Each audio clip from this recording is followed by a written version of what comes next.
अस्सलाम वालेकुम students, I am here with another video tutorial thyroid gland. अच्छा, तो थायराइड ग्लैंड के ऊपर डिस्कशन स्टार्ट करते हैं। सबसे पहले इसकी लोकेशन की बात करते हैं। तो जो हमारे लेरिंग्स होते हैं, जिसे वॉइस बॉक्स कहते हैं, उसके बिल्कुल नीचे ये मौजूद होता है। थायराइड ग्लैंड और पैराथायराइड ग्लैंड, ये दोनों ग्लैंड्स जो हैं वो लेरिंग्स के नीचे होते हैं। उसके बाद नेक्स्ट बात करते हैं कि मैमल्स के अंदर जो थायराइड ग्लैंड है, it consist of two lobes. ठीक है, इसके टू लोब्स होते हैं। पिट्यूटरी ग्लैंड पढ़ा, उसमें 3 लोब्स थे, इसके अंदर 2 लोब्स होते हैं। उसके बाद नेक्स्ट बात करते हैं कि इसके जनरल फंक्शंस क्या क्या है।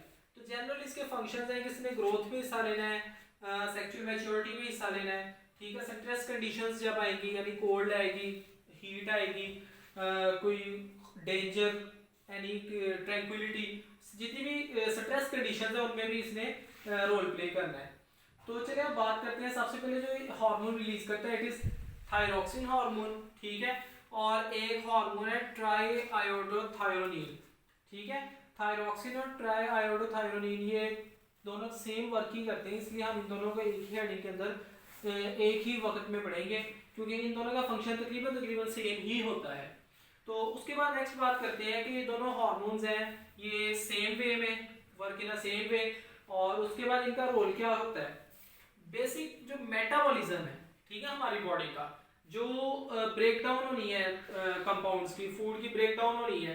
ठीक है, जितना मेटाबॉलिज्म हमारी बॉडी में हो रहा है, सारा इसने कंट्रोल करना होता है। इसके अंदर उसने आगे एग्जांपल भी दिया, such as breakdown of glucose. ठीक है, उसके बाद ये रिस्पॉन्सिबल होता है हार्ट बीट को कंट्रोल करता है and generation of ATP. ATP generate करता है, ग्लूकोज ब्रेक होगा तो एटीपी जनरेट होगी। उसके बाद ये सोमेटोट्रोपिन हार्मोन, सोमेटोट्रोपिन हार्मोन के बारे में हम पढ़ के आए कि it is a growth hormone. ठीक है, तो ये ग्रोथ हार्मोन है, उसके साथ भी ये मिलके काम करता है, तो इसका फिर रोल किसमें होगा, ग्रोथ में भी होगा। उसके बाद डायरेक्टली एक्ट करेगा ब्रेन सेल्स के ऊपर। ठीक है, ब्रेन सेल्स के ऊपर एक्ट करके उनको डिफरेंशिएट होने में मदद देगा, यानी कि हमारी जो ब्रेन के रेलेवेंट न्यूरल एक्टिविटीज हैं उनमें भी ये हेल्पफुल साबित होता है। उसके बाद नेक्स्ट बात करें एम्फीबियंस के अंदर। एम्फीबियंस आप जानते हैं ऐसे एनिमल्स को हम कहते हैं जो कि ड्राई लैंड पे भी रहते हैं और अंडर वाटर भी रहते हैं।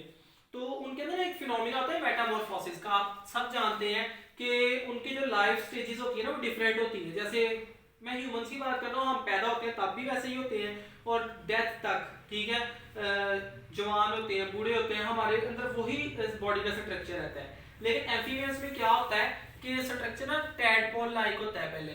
ठीक है, उसके बाद फिर वो मैच्योरिटी की तरफ आते हैं। तो एक्चुअली ना एम्फीबियंस के अंदर मेटामॉर्फोसिस का जो इस प्रोसेस को मेटामॉर्फोसिस कहते हैं। मॉर्फ मीन होता है शेप।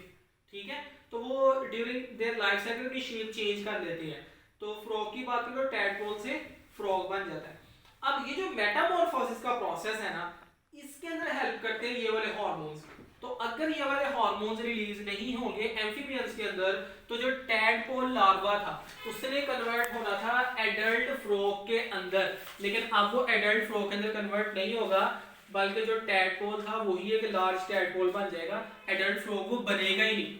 ठीक है, उसके बाद नेक्स्ट बात करते हैं कि इसकी एक्सेस सीक्रेशंस जो है वो क्या कर सकती हैं। तो इसकी एक्सेस सीक्रेशन से, तो इसकी एक्सेस सीक्रेशंस की बात कर रहे थे, तो इसकी जो एक्सेस सीक्रेशंस है वो कॉज करती है ग्रेव्स डिजीज। ठीक है, ग्रेव्स डिजीज का दूसरा नाम है एक्सोथैल्मिक गॉइटर, यानी कि मैं एक्सोथैल्मिक गॉइटर क्या दूं, ये ग्रेव्स डिजीज क्या दूं, एक ही बात है। ग्रेव साइंटिस्ट के नेम पे है। अच्छा, उसके बाद नेक्स्ट बात करते हैं कि ये इस बीमारी में होता क्या है। तो it increase the basal metabolic rate, जो मेटाबॉलिक रेट है वो बहुत ज्यादा बढ़ जाएगा।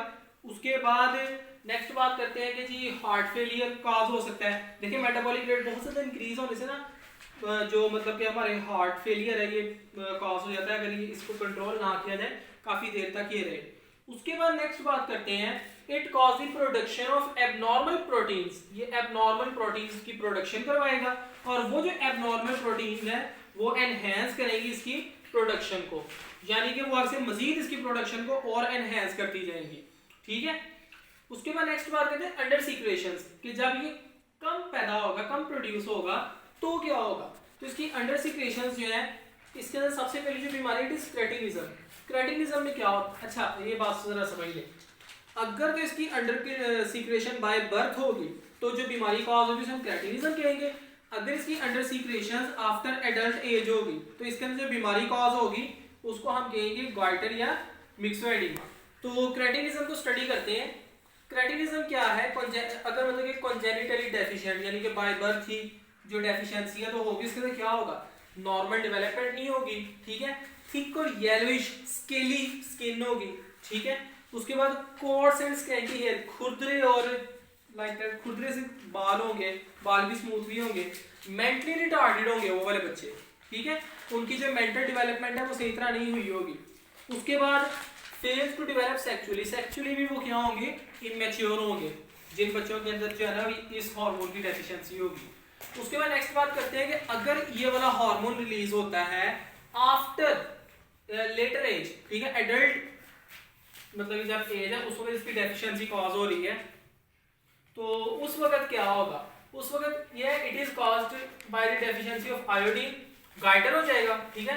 गाइटर क्या है? आयोडीन डेफिशिएंसी की वजह से होता है। उसके बाद क्या है कि it cause the enlargement of thyroid gland greatly, जो थायराइड ग्लैंड है ना हमारी नेक के अंदर थायराइड ग्लैंड होता है, ठीक है, वो काफी ज्यादा इंक्रीज कर जाएगा, जिससे क्या होगा कि हमारी जो गर्दन है ना वो स्वेल कर जाएगी, फूल जाएगी। उसके बाद वेट जो है वो इंक्रीज होना शुरू हो जाएगा। कैसे इंक्रीज होगा?